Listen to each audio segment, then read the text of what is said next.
Hello and welcome to Galahad Reviews. I'm Galahad and today I am bringing you a review of the iPad Magic Keyboard. The first thing is going to be, why the heck is this so expensive? So I'm going to go through the reasons why it is so expensive, and then I'm going to compare it to other Apple products, and then I'm going to compare it to non-Apple product, and we're going to see how that price reflects based on those different criteria. Then I'm going to go into other features that this adds that other products do not have. Then I'm going to go into the pros and cons, and then last I'm going to talk about my conclusion. So there is a lot to get through, so let's dive in.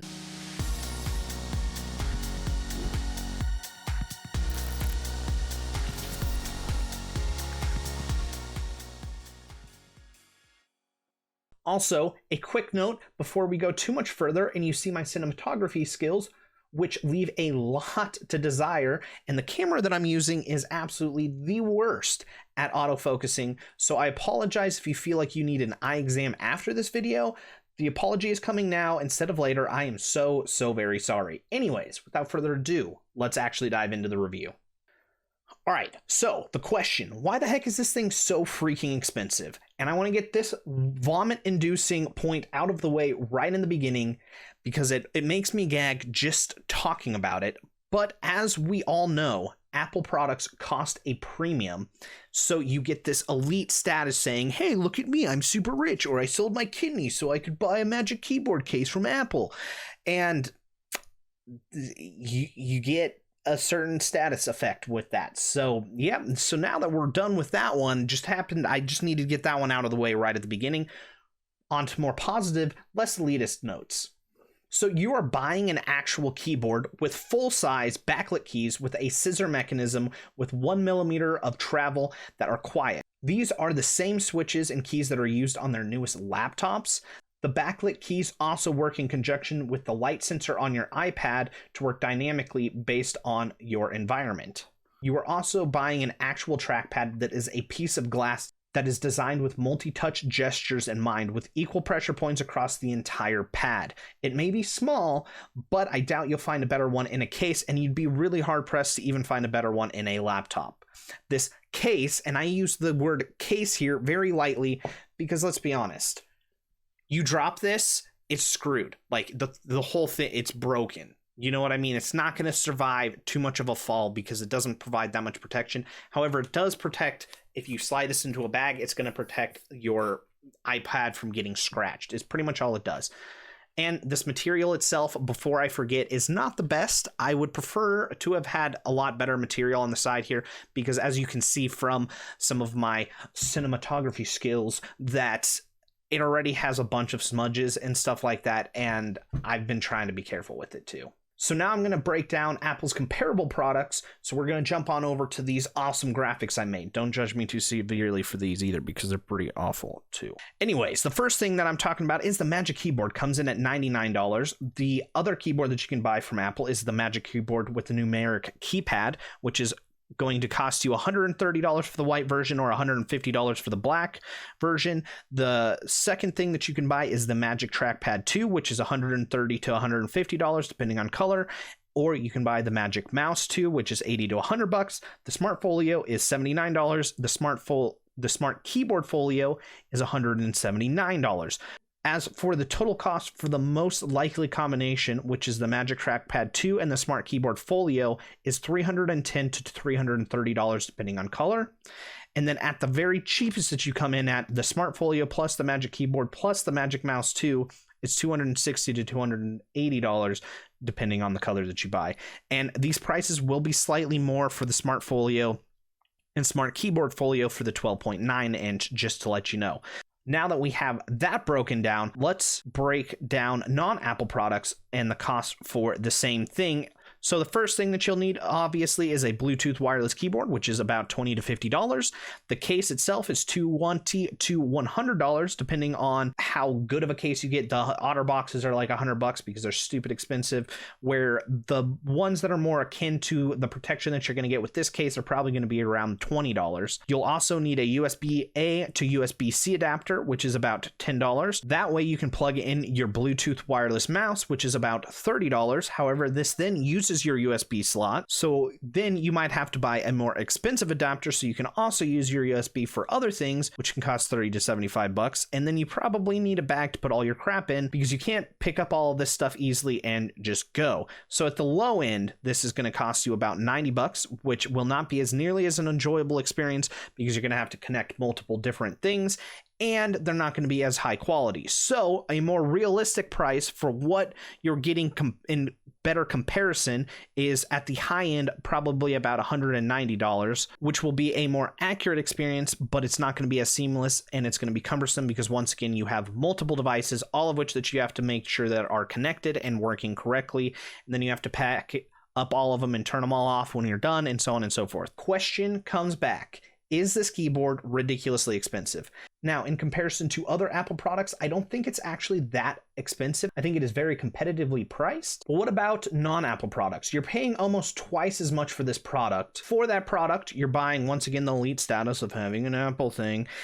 But more importantly, you're paying that price for some of the very best peripherals that you can buy on the market right now, which is an excellent keyboard and an excellent trackpad. It also seamlessly works, requires no extra hassle, and fits all together in one single package. And we haven't even gotten to the other features that it also adds that other products don't have. So let's talk about some of the other features. The iPad attaches to a floating cantilever design via magnets, which allows for easy placing and easy removal. So you can easily go from a laptop mode to a tablet mode to draw on it or to use it for other things, which other cases don't allow you to do as easily. You usually have to pop it off, and it's just a little more, once again, it's not as user-friendly and easy. The floating cantilever design also gives you the ability to find the best angle for any given circumstance, whereas most other cases just allow you to pick between a couple different choices. This gives it the maximum portability as it can be used on nearly any surface.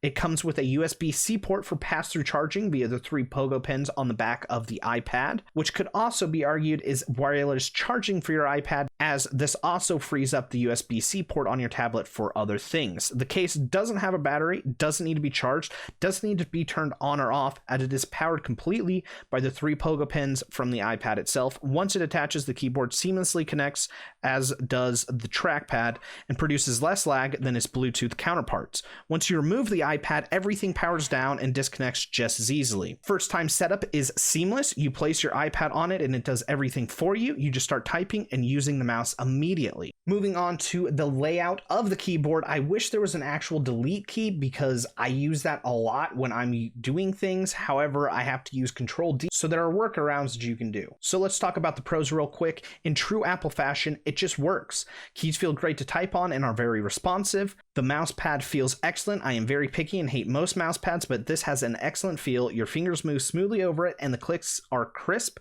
and just the right pressure no matter where you press. You can use the same shortcuts on the iPad as you use for the Mac for the most part. Touch controls on the mouse are intuitive. For example, if you think something should work, it usually does. It is heavy, which is actually a good. I know a lot of people are complaining that because this is so heavy, it's just not worth it. However, because it's so heavy, it makes it more robust, so it's not going to break as easily.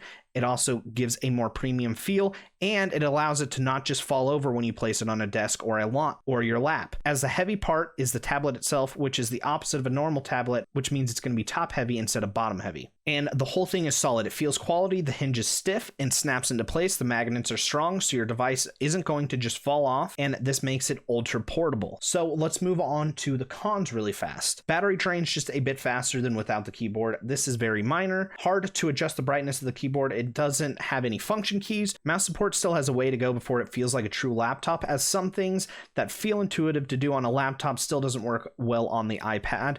For example, click and dragging text doesn't work in Microsoft Word, but it does work in the Notepad. In the YouTube app, which I also don't think supports keyboards, you can't click next video panes, and you must use your finger if you're going to fast forward or rewind. Also, sometimes the mouse doesn't register when you're trying to click something, even though you're right over it, so you either have to move the mouse and then move it back onto there, or just use your finger. When selecting a place inside of Word, it will highlight the whole word instead of where the cursor is, which then makes you have to use the arrow keys to be perfectly exact. This also is dependent on which app you're using. I also have to say that the weight is I guess technically a negative, as the overall weight for this iPad is heavier than some of the lightest laptops, and not all apps support keyboard and mouse, such as YouTube, and the scissor key switches are susceptible to dust and debris. Also, it doesn't do well with liquids. So, moving on to the conclusion. This is a classic Apple product in the sense that it just works, and it elevates the overall experience of an existing product. But the cost is huge. But in my opinion, it was worth the cost for my needs, but that is a choice that you yourself will have to make. For me, I had two problems with the iPad. The first was that it was super hard to get a comfortable position when you were using it, as you either had to hold the device or put it in a case and choose one of the two positions to get in the right angle,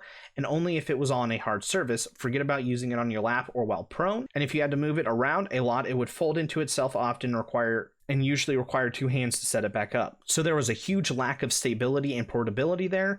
This is completely solved with this new case, as it takes everything that is great about a laptop and it puts it in a smaller, more compact package. I can lay prone with and put it on my chest, or I can put it on any surface and type, and if I'm working out or fixing something while watching a video, it is easy to place and move around with one hand.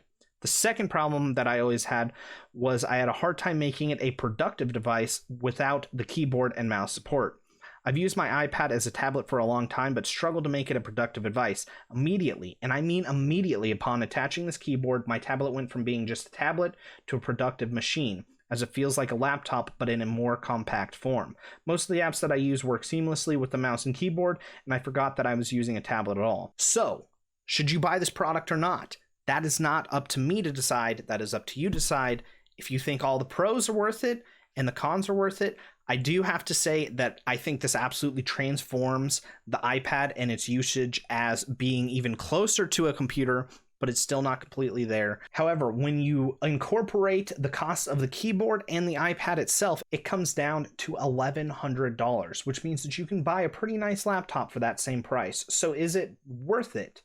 That is a question that only you can decide based on your own preferences and what you're looking for out of your iPad. And that is the end of this review. Hopefully you enjoyed it. If you like this video, leave a like. If you dislike this video, leave a dislike. And of course, if you've been following my content for a while, please do subscribe. I will see you and your beautiful face on the next one. God bless and see you later.